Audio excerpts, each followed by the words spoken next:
Para mí es una alegría estar delante de ustedes otra vez. El pastor Edgardo está en la sede de Sabana Norte y yo estoy acá con ustedes. Él me pidió que... Gracias.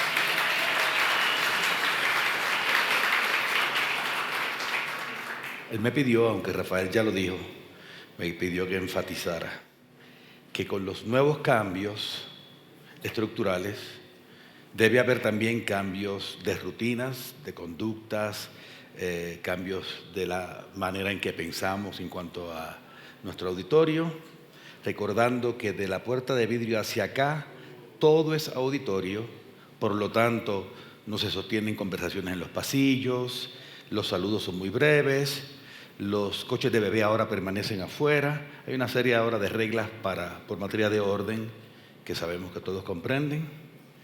Y le estamos pidiendo que vayamos evolucionando en estas reglas para tener un mejor ambiente. Bien, hoy quiero traerles una enseñanza que le llamé los odres nuevos. Está basado en el pasaje de Lucas 5:33. Voy a comenzar leyendo esa porción de la Escritura.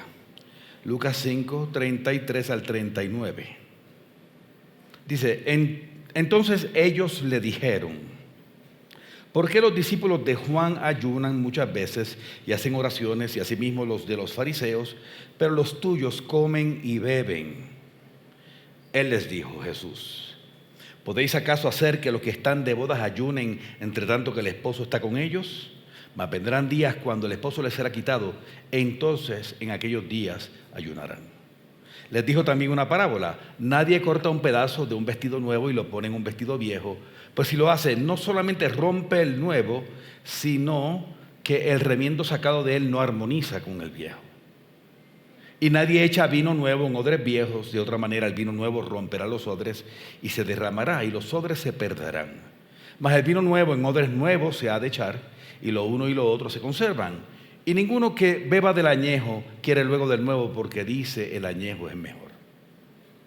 Yo quiero aclarar algo y pedirles algo también. Y es que históricamente los teólogos y los estudiosos de la Biblia relacionan este vino nuevo con lo nuevo que Jesús trajo, con el Evangelio y con el nuevo pacto, y el vestido viejo y el vino viejo, el viejo pacto. En esta casa concurrimos con esa interpretación, más que eso, porque hemos estado hablando de que no solamente los odres son personas, sino que son maneras también de hacer las cosas. Pero yo quería hacer una aclaración, y es que el 39 dice: ninguno que beba del añejo quiere luego del nuevo, porque dice el añejo es mejor. Entonces pareciera que este comentario va en contravía con pensar que el vino nuevo es el vino de Jesús y el viejo es el del antiguo pacto. El pastor Edgardo trajo una interpretación muy sabia la vez pasada. No la voy a traer hoy. Yo les invito, si alguien no estuvo en la enseñanza, que vea esa primera parte de esta miniserie que hemos organizado. Yo quiero proponer lo siguiente. Yo quiero proponer que hay otra manera más de ver este pasaje, de que el vino añejo es el mejor, pero lo voy a dejar para el final.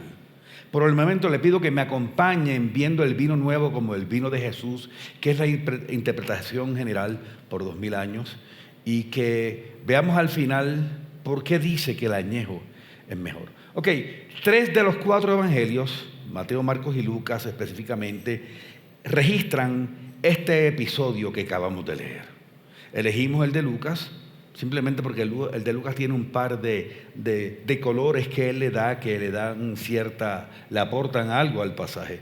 Pero vemos que los discípulos de Juan y los discípulos de los fariseos se empiezan a cuestionar, a ambos grupos, por qué los discípulos de Jesús eran comelones y bebedores y estaban en casa de Leví, en un momento en que estaban posiblemente ellos en ayuno y ellos comiendo.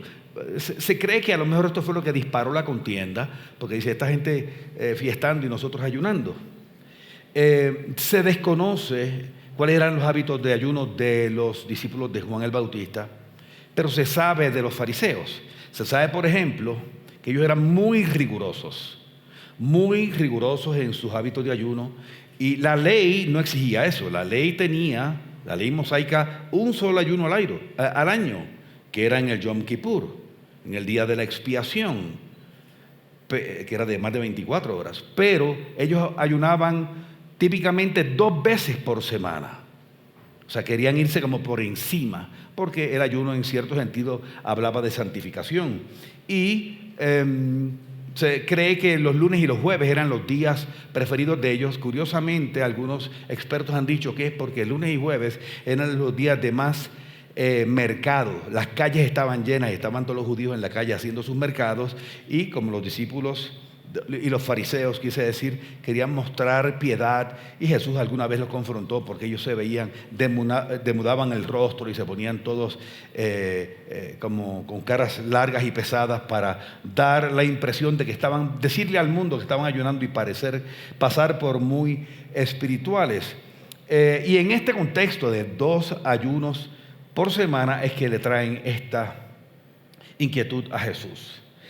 Aquí hay una enseñanza paralela que no va exactamente con lo que les traigo, pero no quiero perder la oportunidad de traerla. Y es que noten que los discípulos de Juan el Bautista y los discípulos de los fariseos hacían lo mismo. Las obras eran las mismas, pero las motivaciones eran diferentes.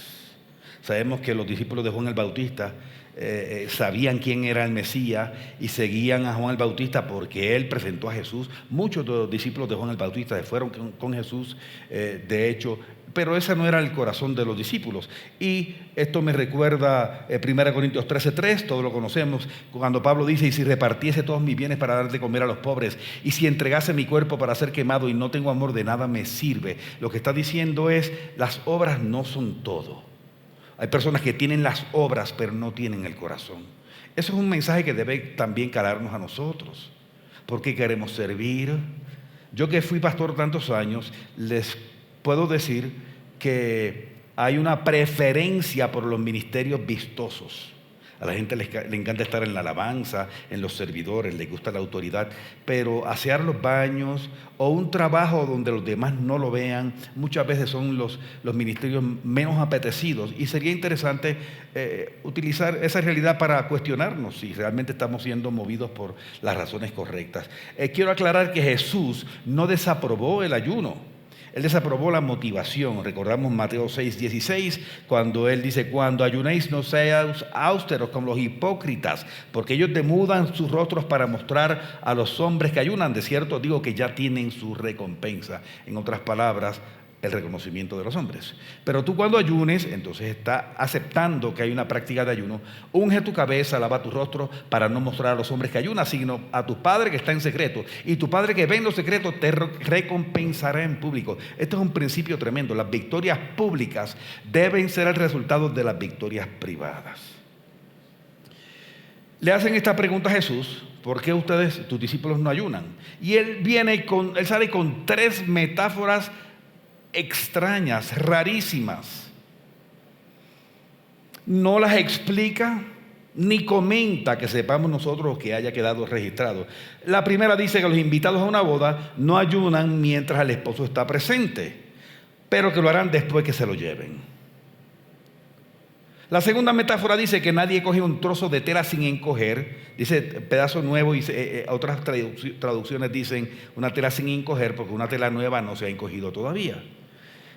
Nadie pone una tela nueva sin encoger y lo cose en una prenda vieja, porque si no, se rompe y deja un agujero más grande que el original. Rompe la pieza a donde se cose. Hablando de esto, no pude evitar acordarme de algo, no tiene nada que ver, pero cuando yo estudiaba en la universidad, cogía una clase de matemáticas y el maestro era un americano que hablaba un español todo pateado, pero lo hablaba. Y era una clase, me acuerdo, muy estratosférica. Era una de esas matemáticas muy elevadas para estudiantes de ingeniería. Y él era no se sabía mucho de ese viejito. Vestía un poquito andrajosito, o sea, no era muy cuidado, pero era un genio de matemáticas. Y yo me acuerdo que una vez él se voltea y empieza a escribir en el tablero, y yo lo veo los pantalones y decía, qué gusto tan curioso el de este hombre. Tenía un pantalón de rombos violetas y blancos, pero un patrón bien curioso. Y decía, ¿quién se pone un pantalón así? Pero bueno, ese era su gusto. Y yo mirando así, Dios me perdone, ya yo era cristiano y mirándole el pantalón a él y burlándome del viejito por dentro. Pero yo veo así y yo mirando el pantalón y de momento yo hago.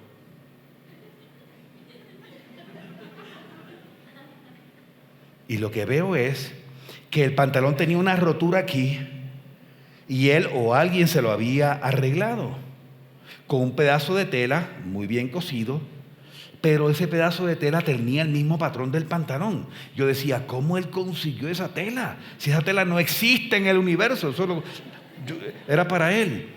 Y yo decía, ¿pero cómo? ¿Cómo? Está perfecto. No se veía más viejo ni más nuevo ese pedazo. Y lo habían alineado perfectamente con el patrón de afuera, o sea que... Y yo dije, no puede ser. Y yo no estaba ni atendiendo a la clase, mirando el parche ese. Yo decía, Dios mío, pero ¿cómo hizo? Y en una me fijo, y al pantalón le faltaba el bolsillo de atrás. Así que el hombre dijo, yo no voy a perder este pantalón. Así que un paño viejo, vieron que no tenía nada que ver, pero me pareció simpático, porque me acordé de esto inmediatamente, el bendito pantalón. Yo quiero hacer otra aclaración. Hoy no vamos a hablar de los pedazos de tela, sino de los odres. Pero quiero aprovechar para mencionar algo. Jesús dijo, nadie pone un pedazo de tela nueva en un vestido viejo, porque si no lo rompe y la rotura es peor. ¿Y sabe lo que yo pensaba? Que eso es a menos que uno quiera romper la pieza vieja. Porque el término que habla ahí para romper la tela es similar al término que aparece cuando dice que el velo del templo se rasgó de arriba abajo con la muerte de Jesús.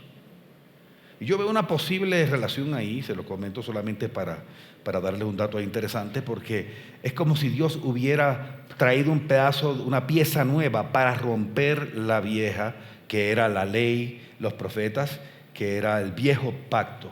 Ahora, pasamos al tema nuestro, que es el tercero de las parábolas, y yo creo que es la más desconcertante para oídos del siglo XXI, y es que nadie pone vino nuevo en odres viejos, porque si no, el vino rompe el odre viejo y se derrama y se pierde también.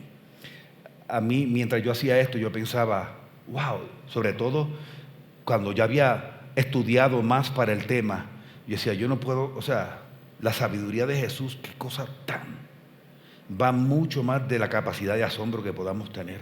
O sea, en un momento Él les da improvisadamente una respuesta que ha venido a ser cantera de material para millones de horas de estudio por 2000 años.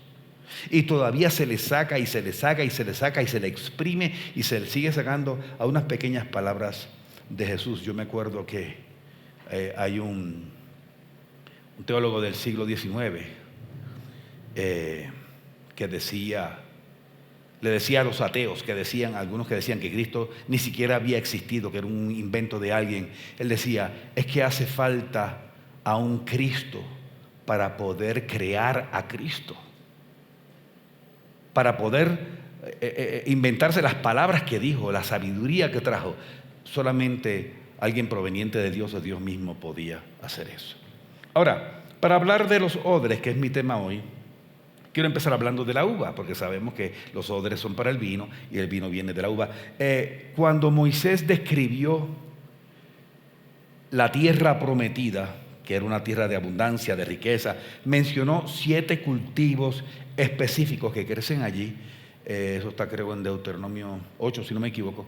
Pero esos 7 son trigo, cebada, uvas, higos, granadas, aceitunas y miel. La miel no es un fruto, pero la incluyó como algo que da la tierra. Y ahí en el medio, si se dan cuenta, aparecen las uvas, que es una fruta que tenía una preeminencia muy, muy extrema en el tiempo en estos tiempos y para el pueblo judío específicamente. La uva se cultivaba en toda la tierra de Israel. Dicen los que saben que era común encontrar sembradíos de uva en cualquier parte de Israel y era muy, muy fuerte, muy comercial. Había muchas formas de utilizarlas, muy parecidas a las de hoy. Se podían comer solas, podían hacer uvas pasas con ellas, pero más importantemente aún, hacían vino con ellas. Y de ahí, pues paso al dato del vino. Vamos a pasar de la uva al vino porque queremos llegar al odre. Y quiero compartir un par de datos interesantes acerca del vino. Primero, era muy valioso, muy valioso, muy apetecido en los tiempos de Jesús, por lo menos por 3 razones. La primera era razones sanitarias. No toda el agua en Israel era segura para tomar y a veces causaba enfermedades. Los pozos a veces estaban contaminados y era mucho más seguro tomar vino que agua. Yo estoy seguro que si tú tienes mucha sed y te dicen, mira, aquí tengo agua de un charco, tengo leche caliente de cabra o tengo vino fresquecito, todo el mundo dice, dame el vinito. Como que, y así era en el tiempo de Israel. Incluso recordamos, ¿cuántos recuerdan que Pablo le dijo a Timoteo, por causa de tus frecuentes enfermedades del estómago, toma más bien un poco de vino en lugar de agua? Así que la primera razón era razones sanitarias. La segunda era porque tenía un profundo significado religioso. El vino era central en muchas de las fiestas judías y se utilizaba, la tradición incluso imponía el consumo de vino en algunas de las fiestas. Así que el vino simbolizaba gozo, abundancia, santificación también, y todo lo bueno que alguien puede desear estaba de alguna manera representado por el vino.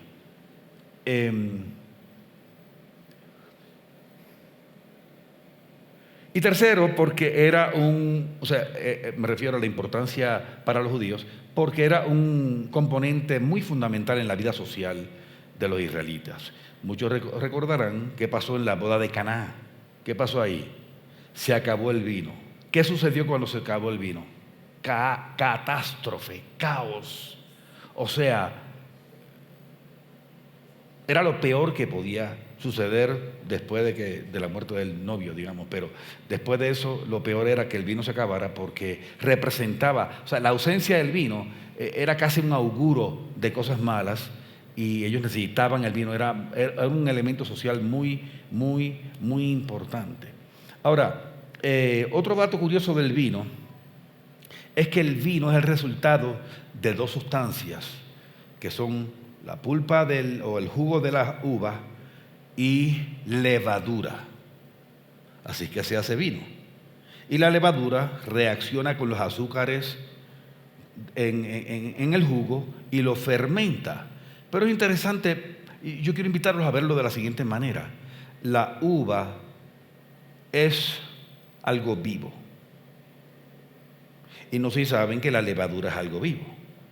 La levadura es un microorganismo del grupo de los hongos y tiene vida.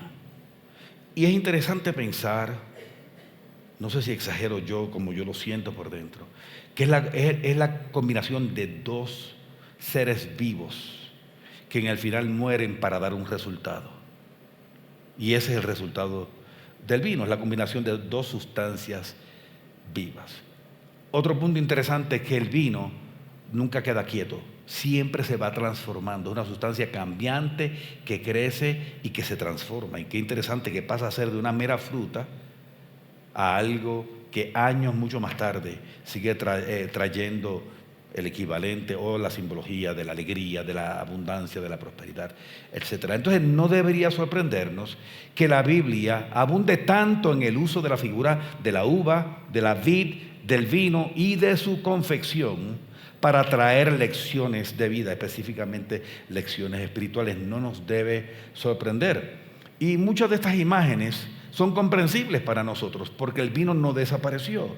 Eso no es una bebida de la cual leemos que existía hace 2000 años. Se ha preservado a través de las edades y hoy día me han aclarado que Colombia no es muy vinera, que acá no se toma mucho vino, pero quiero que sepa que son la excepción. O sea, el vino sigue siendo demasiado apetecido en todas las mesas en el mundo entero. Puerto Rico no es tanto de vino, pero sí se consume vino en los momentos finos o en momentos sociales importantes. Por lo tanto, cuando vemos que Jesús hace alusión al vino y a la vid y dice que Él es la vid verdadera, que nosotros somos los pámpanos o las ramas, podemos tener una idea de lo que Él se refería. O cuando los profetas bíblicos decían que Dios iba a derramar la copa de su ira hasta que estuvieran borrachos, pues también entendemos eso. O cuando Joel profetizó que la creación futura iba a destilar, las montañas iban a destilar vino dulce, como que también lo entendemos. No es difícil para nosotros en pleno siglo XXI entender estas figuras. Pero hay un aspecto del vino que no es fácil entender para nosotros y tiene que ver con su confección. Nosotros no resonamos con ideas como hablar de odres. Primero, que no es parte de lo cotidiano, eso se lo dejamos a los que confeccionan el vino en los centros de procesamiento, pero tampoco es algo que nos suene natural a nosotros.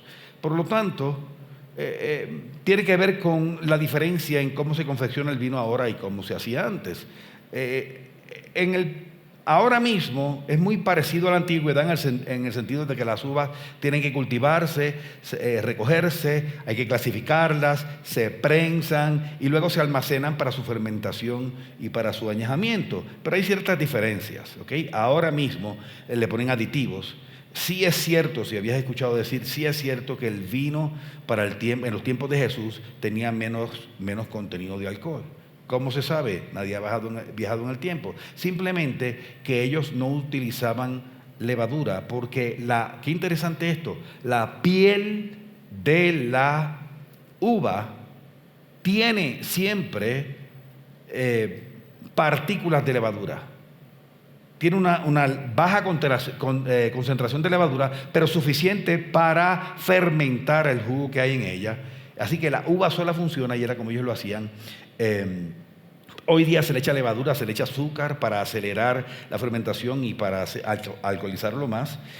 Segundo, hay una gran cantidad de tecnología hoy día. Me sorprendió enterarme de que hoy se usan drones, se usan imágenes satelitales, se usan sensores digitales para monitorear el terreno, la calidad de las plantas, de las frutas. Se utiliza maquinaria para todo y para su almacenamiento se utilizan diversos sistemas, pero el más popular son contenedores de acero inoxidable. Hoy día estoy hablando. Luego se embotella y se distribuye y se coloca en las estanterías comerciales, obviamente. Sin embargo, hoy la persona promedio no está relacionada con estos procesos. Y cuando a ti te dicen piensa en vino, lo más seguro lo que te viene a la mente es una botella de vino. Yo creo que si Jesús viviera hoy y nos trajera una parábola acerca de los contenedores de acero inoxidable, quedaríamos locos. ¿De qué habla? Porque no estamos relacionados con eso. En los tiempos bíblicos, la preparación del vino era algo cotidiano. Todo el mundo, era como saber hacer arroz. Todo el mundo estaba completamente empapado del proceso, fueran los gestores directos o no. Todo judío sabía perfectamente a qué fue los que oyeron, los oyentes supieron perfectamente a qué se refería Jesús cuando habló de odres. Él no tuvo que explicar por qué un vino nuevo no se puede poner un odre viejo, porque ellos ya sabían eso. Él estaba utilizando una figura de la vida cotidiana, algo que ellos manejaban. Pero nosotros en el 2026 necesitamos entender cómo era eso para poder entender todas las implicaciones detrás de esta analogía que Jesús estaba trayendo. En la antigüedad todo se hacía a mano, la preparación, el terreno, la siembra, la recogida, la clasificación, el prensado. Bueno, el prensado no era a mano sino a pie, eso lo sabemos. Y luego finalmente se colocaba en recipientes, en barriles, y se transferían a unos recipientes idóneos para su fermentación, pero el más popular y el preferido eran los odres. Por eso es que vamos a hablar de los odres. Y toda esta introducción es porque tenemos que saber de los odres para poder entender lo que Jesús estaba diciendo. Porque cuando hablamos de odres, o que son pieles de animales, ahí es que la cosa se pone realmente interesante. Entonces tenemos que hablar de la fermentación. Que hablamos de la uva, hablamos del vino y vamos a hablar de la fermentación. La fermentación es el proceso a través del cual la levadura consume los azúcares naturales que hay en la uva y los convierte en alcohol. Así que ese alcohol surge como el resultado de la fermentación por la acción de la levadura sobre estos azúcares. Y es un proceso increíble en el que el potencial vivo de la uva interactúa con la levadura que encuentra en su entorno para crear algo que es completamente nuevo. Esto es importante. El resultado final es algo diferente y es algo nuevo a lo que había antes. Hay un problema con la fermentación y es que hay un subproducto de este proceso que son gases, dióxido de carbono. De hecho, hoy día lo que generan estos contenedores son toneladas de dióxido de carbono. Y ese dióxido de carbono es liberado como parte del proceso, pero no hay espacio para él. No hay espacio, eso era un problema. Y la presión que esos gases generan cuando se fermenta es tal que si el envase, por ejemplo, fuera de vidrio, eso sería una granada potencial. Podría explotar y lanzar todos los fragmentos alrededor. En otras palabras, hay unos peligros asociados a la fermentación, porque si el contenedor no es el idóneo, puede haber grandes problemas. Pues obviamente eso es lo que ocurre con el vino. Si no se diseña la manera de liberar esos gases, va a haber problemas. Hoy día, por ejemplo, hay otros productos que se fermentan y se venden en el mercado aparte del vino, y vienen en frascos de vidrio, pero tienen unas tapas especiales que funcionan como válvulas, y cuando llega a un nivel suelta esos gases para que obviamente no haya peligro. En la antigüedad, ¿cómo solucionaron el tema del dióxido de carbono? Que ellos no se imaginaban cómo se llamaba eso, con odres. Alguien creativo se inventó el odre. ¿Qué era el odre? Piel de animales. Ahora, había un problema, es que el proceso de confección de un odre era muy complejo. Era dispendioso, era demorado, requería mucho esfuerzo y mucho tiempo. Y aquí tengo 11 pasos por lo menos que yo descubrí que había que llevar a cabo en secuencia para sacar un buen odre. El primero era que mataban al animal. Tú dices, eso parece obvio. No es tan obvio, porque había que matarlo de una manera estratégica. No pueden dañar el cuerpo, no pueden dañar la piel. Entonces, normalmente era degollándolo. Así que ya hay un sacrificio, ya se perdió algo, ya hay un animal que tuvo que sacrificarse para que naciera un odre. Segundo, le cortaban la cabeza y las patas. Tercero, por el hueco más grande, que era el del cuello, le extraían todo lo que estaba por dentro. Los huesos, la carne, los órganos, todo por el hueco de la cabeza para que la piel quedara toda de una pieza, como si fuera una bolsa. Luego limpiaban y procesaban la piel con sustancias hechas con corteza de acacia, con bilis de roble y a veces con limón para remover en lo posible el pelo del animal. Luego invertían la piel completamente, o sea, el pelo quedaba para adentro. Y cosían las aperturas de las patas y de la cola, no del cuello, porque por ahí es que iban a verter el líquido y también lo iban a dispensar. Así que ese se convertía en la boca del odre. Luego el odre tenía que completar un proceso de curado que incluía curtido, secado y estabilización de la piel. Alguien diría, ¿y para qué? ¿Qué importancia tiene eso? Yo quiero que veas el trabajo que se pasaba, porque creo que aporta al mensaje de hoy. Luego se le hacía una prueba de estanqueidad, en otras palabras, si estaba sellado. Llenaban completamente de agua el odre y lo dejaban reposar durante 1 o 2 días para verificar que no hubiera fugas por las costuras o por los poros. Luego se le hacía tratamientos adicionales con agua caliente, con soluciones de vino diluido o con mezclas de plantas aromáticas para eliminarle olores y posibles sabores extraños. Luego se le hacía una inspección olfativa a la piel interior para confirmar que no desprendiera olores a cuero, a curtientes o a pez. ¿Por qué a pez? Sería que era una cabra acuática. Luego se le hacía una inspección visual a la piel para confirmar que el exterior tuviera una textura flexible, pero a la vez resistente, sin zonas quebradizas o excesivamente rígidas, y que la piel interna tuviera un color homogéneo, que era la evidencia de que había tenido un curtido perfecto. Y como paso final, hacían una prueba del odre con vino de baja calidad, barato. ¿Por qué? Porque si se perdía, no se perdía mucho. Antes de usarlo con un buen vino, lo probaban con un vino de poco precio. La pregunta, ¿por qué un odre era la mejor solución y no una vasija de barro? Que no tiene costo porque está hecho de barro, que se hace en mucho menos tiempo, que no representa todo este proceso tan dispendioso y tan complejo. Porque el odre tenía una característica que no tenían los envases rígidos, que era elástico. Para aquel tiempo no había plásticos y descubrieron que la piel del animal era elástica.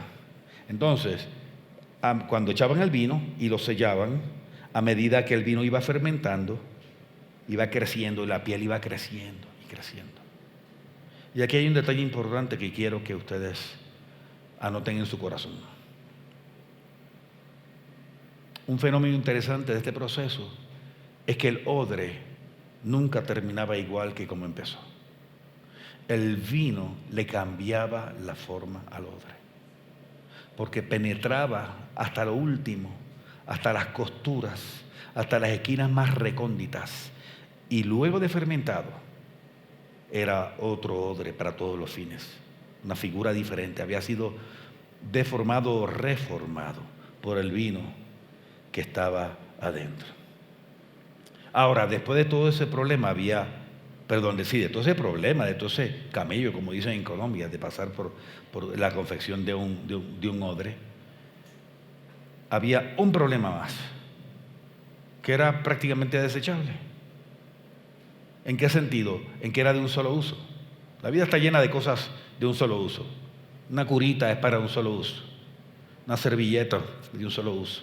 Hay muchas cosas, pero el odre, hacer algo tan complejo para un solo uso. ¿Por qué? Porque una vez estiraba la piel, ya no había cirugía para regresar a la piel a donde debía estar. Y ya no había espacio para crecer. Si echaban vino nuevo, lo que hacía era que trataban de ese vino al fermentar, iba a expandirse otra vez e iba a llevar esa piel más allá de su límite y obviamente iba a reventar y el vino se iba a perder. Por eso Jesús dijo, nadie pone vino nuevo en odres ya estirados, fue lo que él quiso decir. Ahora, quiero que miremos la parábola de Jesús. Cuando él trajo esta figura, como ya vimos, él no estaba trayendo ninguna metáfora oscura, o rara o extraña, no era algo esotérico, no era algo difícil de entender para ellos. Era una imagen increíblemente accesible, totalmente comprensible para su audiencia. Él estaba hablando de algo que todos sabían que no se debía hacer y quien lo intentara, pues obviamente estaba haciendo algo necio. La interpretación más popular es que Jesús estaba hablando del vino nuevo del Evangelio. Que lo que él traía rompía los odres viejos. Por eso es más, en ese momento se estaban rompiendo odres viejos, porque estaban reaccionando a algo que él estaba trayendo y no les caía. ¿Cuántas veces trataron de matar a Jesús? Muchas veces. ¿Alguien sabe por qué Jesús no fue atrapado y asesinado antes de la cruz? La Biblia dice por qué. Porque todavía no había llegado su hora. Había una protección del Padre sobre él, porque todavía no era su hora. Pero esos odres viejos estaban que reventaban. No había forma de digerir y de procesar lo que Jesús estaba trayendo, que era revolucionario. El reino de Dios, ese vino nuevo que Jesús estaba introduciendo a través de su vida, de su muerte, de su resurrección, era un vino burbujeante. era vivo, era un vino refrescante, rebosaba de vida. Era un vino que fermentaba rápidamente la vida de las personas. Y si tú tratas de echar una idea en una persona que tiene ya una cosmovisión preconcebida, hay una resistencia. Es un odre viejo. No aguanto esa información. Por eso el mundo detesta el Evangelio. Por eso Satanás tan fácilmente ha cegado el entendimiento de los incrédulos para que no crean en Jesús. Por eso Pablo decía que el Evangelio es locura para los que se pierden. Son odres viejos. Y si eso era cierto para el judaísmo fariseico del siglo I, ¿cómo será en los tiempos de hoy cuando hay unos modelos mentales tan ajenos a las verdades de Dios? Para aquel tiempo por lo menos eran religiosos.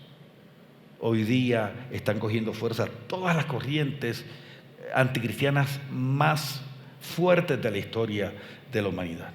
El Evangelio, el vino de Dios, es un ente vivo, rebosante de vida y de energía, y solamente puede ser depositado, echado, vertido en recipientes nuevos que tengan la capacidad de crecer en la medida en que este va fermentando y que va creciendo. Yo quiero compartirles 4 enseñanzas que yo derivo de la experiencia de Jesús. Primera enseñanza: así como el vino nuevo dentro del odre, el reino de Dios también crece, también se expande. Mira lo que dice la Escritura en Mateo 13:31. Jesús otra vez. Otra parábola les refirió diciendo: el reino de los cielos es semejante al grano de mostaza que un hombre tomó y sembró en su campo, el cual a la verdad es la más pequeña de todas las semillas, pero cuando ha crecido es la mayor de las hortalizas y se hace árbol de tal manera que vienen las aves del cielo y hacen nidos en sus ramas. Así como las personas vienen y beben y consumen y disfrutan el vino, las aves hacen nidos en los árboles y hacen de ese su hogar. Versículo 33, otra parábola les dijo: el reino de los cielos es semejante a la levadura que tomó una mujer y escondió en 3 medidas de harina hasta que todo fue leudado. Entonces noten cómo todas las alusiones de Jesús al reino de los cielos habla de crecimiento, habla de expansión, que no es otra cosa que el fenómeno que ocurre en la fermentación. Cuando el vino de Dios llega a tu vida, busca expandirse. Jesús no vino para quedarse una uva. Él es un vino que empieza a fermentar y empieza a reventar a la persona por dentro. Nuestra mente empieza a ocupar, empieza a desprender las cosas, y si resistimos eso, vamos a reventar como odre viejo. No es buena idea resistir la fermentación del Espíritu en nosotros. Pero el reino de Dios crece primero en nuestro interior, crece en el corazón, crece en nuestro entorno, y se supone que crezca y reviente y crezca en la sociedad y crezca en el mundo entero. Y cuando tú lees Apocalipsis te das cuenta que en el final de los tiempos lo que se ve son multitudes que no se pueden contar. Eso es el vino de Dios y su capacidad de expansión. Así que primera enseñanza: como el vino, el reino de Dios crece, se expande. La segunda: va a ser imposible ingresar vino en el odre si primero no se remueve lo que estaba antes. Al animal no le cortan la cabeza y le tratan de echar vino. Hay un proceso, y yo lo relaciono con el proceso del Espíritu. Y noten cuáles son los primeros 2 pasos para confeccionar un odre: matar al animal y vaciarlo. Piensa en eso: muerte y vaciamiento. Muerte y vaciamiento. No solamente hay una muerte con la que conectamos estando en vida. Jesús dijo que si el grano de trigo no cae en tierra y muere, queda solo, pero si muere, lleva fruto. Por alguna razón extraña, el fruto de Dios está relacionado con la muerte propia. Pablo habló mucho de eso, no voy a abundar demasiado hoy, pero yo creo que entienden mi lenguaje. Y luego un vaciamiento, así como al animal había que extraerle todo. Hay un proceso de excavación del Espíritu Santo en nosotros. Y a veces resistimos, y hay un huesito por ahí que no lo queremos soltar. O hay una tripa o un pedazo de hígado y no queremos. Y el Espíritu Santo está escarbando porque quiere hacer un odre nuevo capaz de contener el vino que Él quiere depositar. Debemos ser, esto lo que implica es que debemos ser vaciados de nuestra propia cosmovisión, de nuestras opiniones. Ya no podemos tener ideologías favoritas, nuestro partido político favorito. No estoy diciendo que uno diga, este es el que cumple con la mayoría de los valores que yo impulso, pero agendas personales, modos particulares de ver la riqueza, avaricia que es ajena al reino, un amor excesivo por la comodidad, por la riqueza, por la seguridad. Esos son modelos que tienen que ser extraídos para poder derramar el vino nuevo.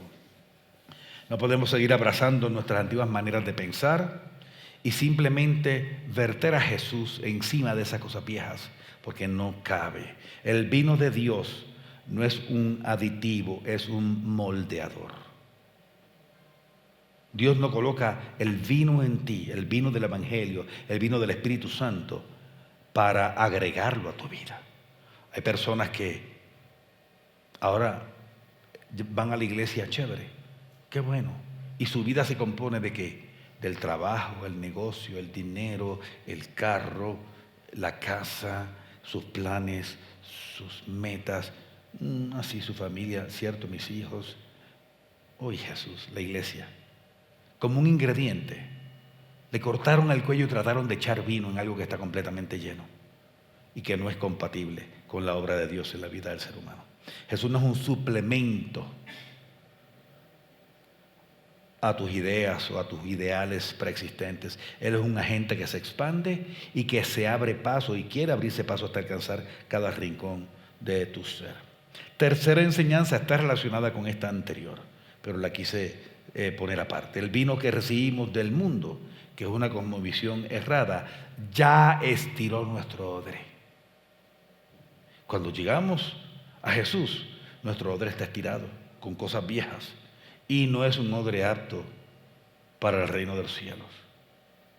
Un odre viejo es uno que fue estirado ya con opiniones personales, con sabiduría del mundo, con cosmovisión falsa, una versión falsa del Evangelio, una visión falsa de Dios, una creencia falsa acerca de Dios.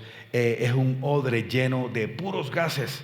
No tiene vida, no tiene sustancia, no tiene nada como lo que ofrece el reino de los cielos. Y una posible cuarta enseñanza. Y es que así como el proceso de convertir un animal en odre implica muerte y un proceso, también nosotros necesitamos ser procesados para que seamos odres nuevos capaces de contener el vino nuevo de Dios. El concepto del procesamiento de los procesos ya es viejo en el Evangelio. Ya pensamos en Filipenses 1:6 cuando dice: estoy convencido de esto, decía Pablo, que el que comenzó la buena obra en vosotros la va a perfeccionar cada día hasta el día de Jesucristo. Recordamos el pasaje que dice: mas la vida del justo es como la luz de la aurora, que va en aumento hasta que el día es perfecto. Son procesos de Dios. Dios invierte mucho en el proceso de convertirnos en odres nuevos capaces de recibir su vino, porque la única manera de ser odres aptos para el vino de Dios es cuando Dios es quien confecciona nuestro odre. No tenemos esa capacidad. Luego que somos odres aptos y Él derrama su vino, es el vino el que trae transformación, es Él el que se expande. Por eso una persona que lleva tiempo en el Evangelio no es igual que la que llevaba un día. ¿Sabe cómo ha venido fermentando ese vino allá adentro? O por lo menos se supone. Por lo menos se supone. Y quiero terminar aclarando que todos somos odres. Y ahora que entendemos que lo que Jesús pensaba cuando habló de los odres, pues esto es un buen momento para nosotros reflexionar. Yo quiero preguntarte: ¿qué tipo de odre eres? Yo creo que cuando, pues yo no sé, por lo menos yo cada vez que escucho una enseñanza, yo conecto inmediatamente y me pongo a la luz de lo que se está hablando. Y si están hablando, por ejemplo, de generosidad o falta de generosidad, yo empiezo a evaluarme. ¿Seré, Padre, tan generoso como tú quieres? Cuando hablan de la oración, ¿estaré yo dedicando los tiempos de intimidad que requiere? Cuando hablan de relaciones, ¿estaré yo amando a mi prójimo como a mí mismo? ¿Estaré perdonando? Y este es un buen momento para preguntarnos qué tipo de odres estamos siendo. Cada uno de nosotros no nos van a convertir en un odre. Somos odres, o nuevos o viejos, o frescos o estirados. Un animal lleno de cosas por dentro o ya vaciado por la obra del Espíritu Santo. Tienes un conjunto de valores, tienes una cosmovisión que se asemejan a un odre viejo, pues eso debería ponernos a pensar. Están completamente y permanentemente formados, estirados hasta el límite, incapaces de acomodar el vino nuevo que Dios quiere derramar. Todos nosotros somos, como ya dije, recipientes hinchados.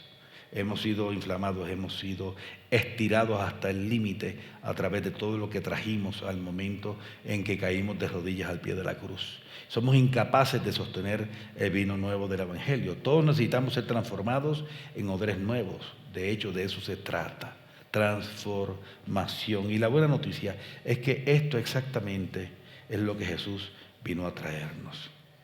No sé si, yo sé que mi enseñanza fue corta, pero si Priscila está por ahí o su reemplazo, gracias. Todos necesitamos ser transformados en odres nuevos. Y la buena noticia es que eso fue lo que Jesús vino a hacer. Podemos decir, Jesús vino a derramar su vino en cada uno de nosotros. Sí, antes tiene que convertirnos en odres. No hay forma de sostener su vino. Yo creo que el primer milagro que Dios tiene que hacer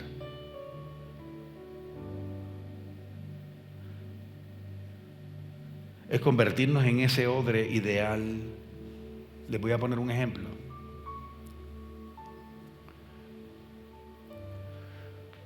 Hay alguien aquí, y si eres uno de ellos, levanta tu mano, es para saber solamente que los domingos en la mañana ya tenía agenda o de irse a ciclovía o dormir o lo que sea, pero no había forma que lo llevaran a una iglesia. ¿Había alguien? ¿Nadie? 4, 5, 6, 7, 8. Ok.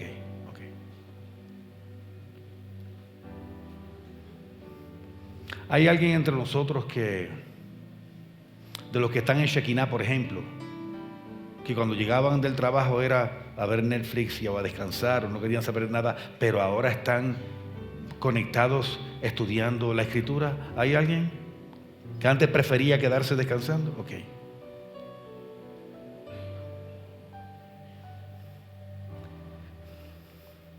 ¿Tú sabes por qué eso sucede? Porque Dios te cambió el odre. Ahora eres un odre vacío, listo para el vino de Dios. Ahora tú anhelas ese vino dentro de ti. Ese es el primer milagro. Cuando yo llevaba un mes de convertido, yo me acuerdo, como hoy, lo que a mí me impactó, unos minutos de reflexión que yo tuve. Y fue que yo dije, va apenas un mes que yo estoy en Cristo. ¿Qué me pasó? ¿Era yo una nueva criatura? No exactamente, era nueva criatura en Cristo. ¿Estaba completamente transformado? No completamente. Pero yo dije, ¿qué me pasó? ¿Por qué ahora yo quiero? ¿Por qué ahora no me puedo perder una reunión de la iglesia?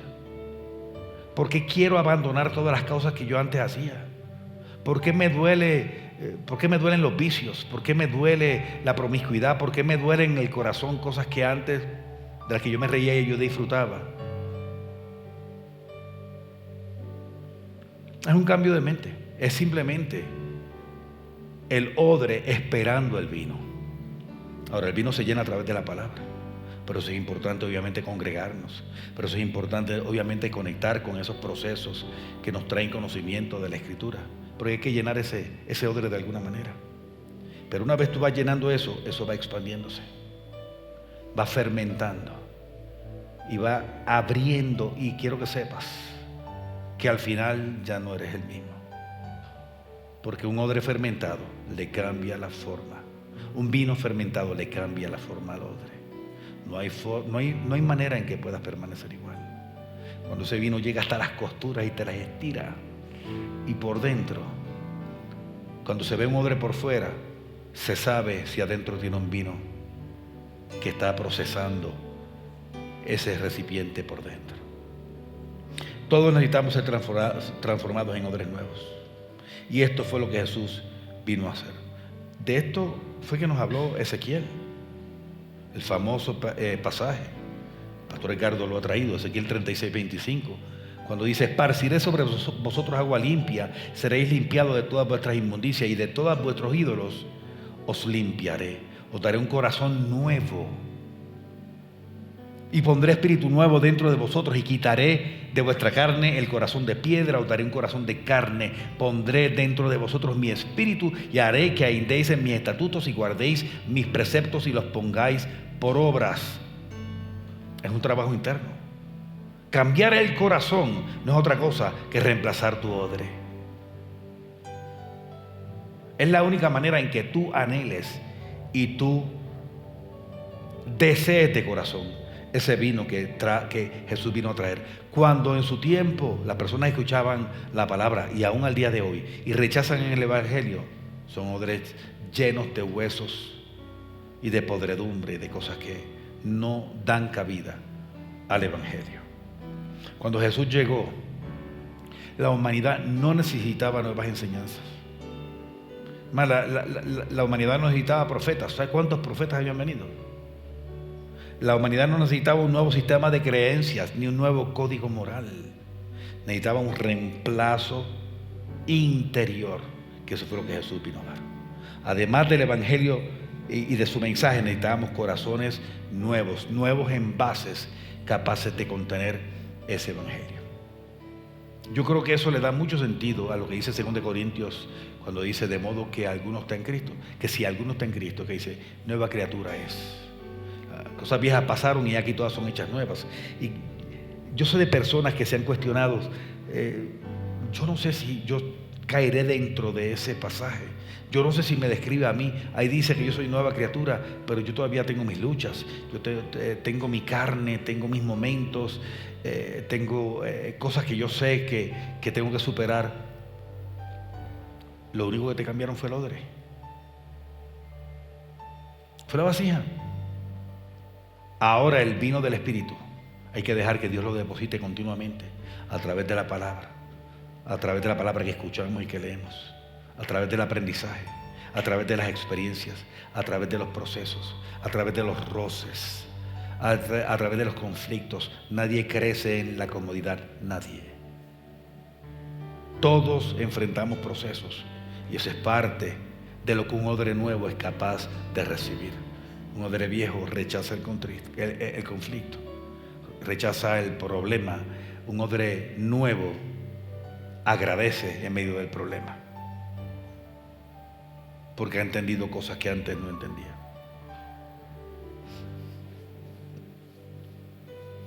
Y quiero terminar con la interpretación del versículo 39 que les dije. Jesús dijo al final que el vino añejo es mejor. Yo creo que este pasaje está al final. Si te fijas, fue al final, porque ese es el producto final. Ningún cultivador de vino quiere tener vino nuevo para siempre. La meta es un vino añejo. Ese es el vino que todos deseamos. Ese es el costoso.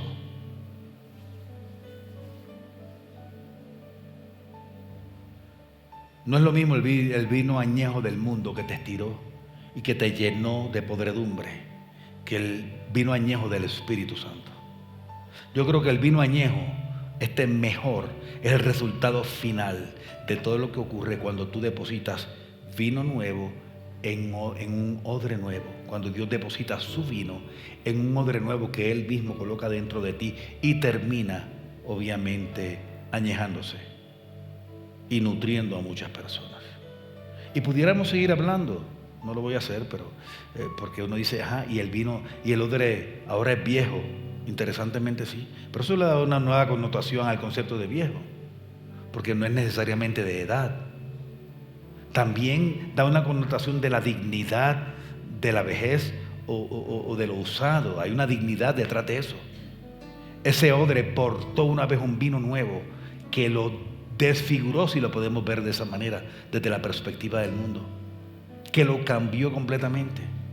Y ahora ese odre es un recuerdo de lo que Dios hizo en una persona. Quiero orar por la iglesia. Vamos a estar de pie.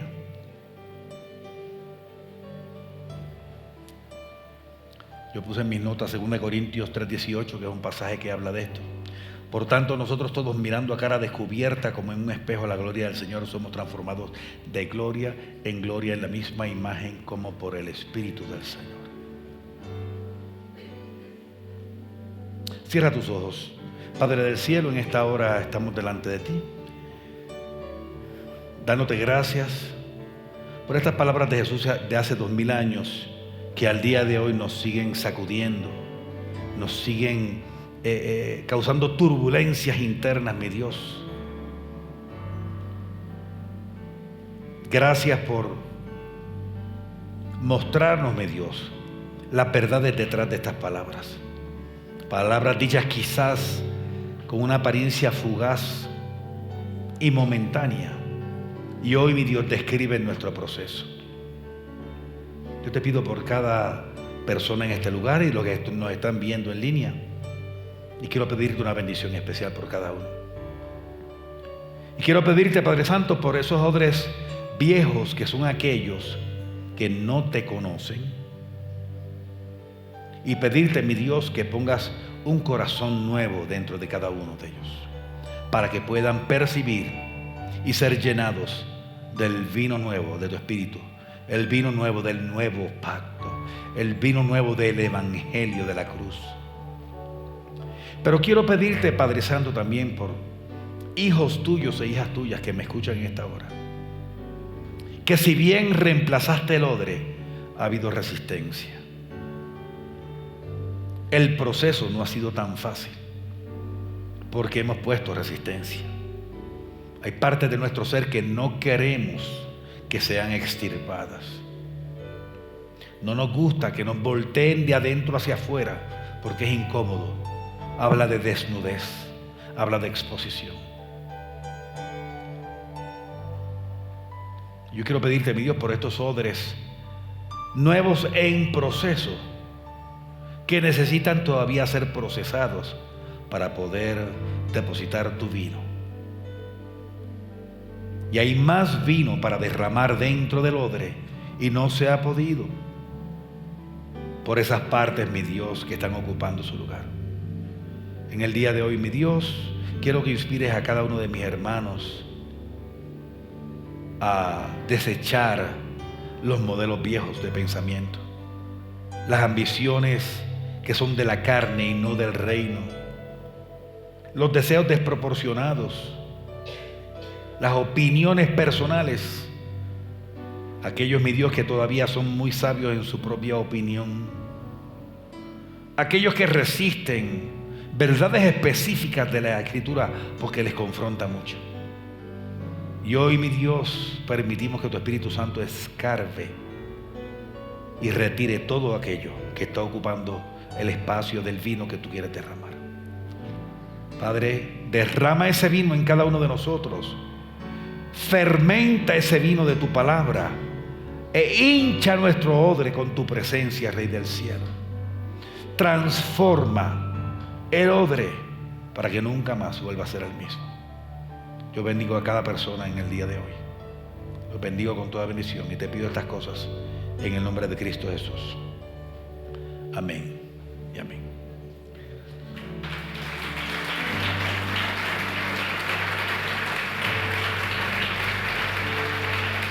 Iglesia, Dios les bendiga. Como es costumbre ya de esta casa, levanta tu mano derecha y yo te bendigo. El Señor te bendiga, el Señor te guarde. Señor, haga resplandecer su rostro sobre ti y tenga de ti misericordia. Señor, alce su rostro sobre ti y en esta semana te dé victoria, bendición y mucha paz. En el nombre de Jesús.